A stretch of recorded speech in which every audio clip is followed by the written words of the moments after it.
What's up, my dear eager vegans? Today, we're going to be making 2-ingredient mango sorbet. So, here, we've got 1 chopped mango and 2 tablespoons of lemon juice. First, you freeze the mango for 2 hours in your freezer, and then you put it in your food processor, and then you add bit by bit the lemon juice. Now, we're back after the 2-hour break of freezing the mango. Next, we're going to tip the frozen mango into the food processor. Next, you pour in the lemon juice little by little.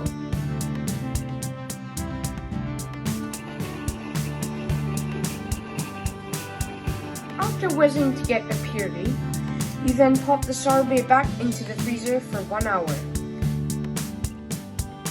Hello, my eager vegans.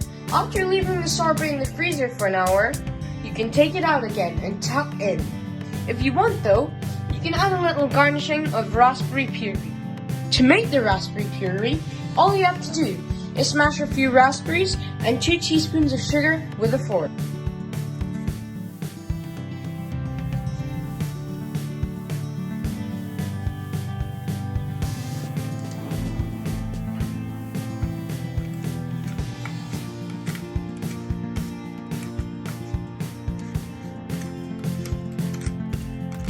Now there you go, my eager vegans, 2-ingredient mango sorbet and raspberry puree.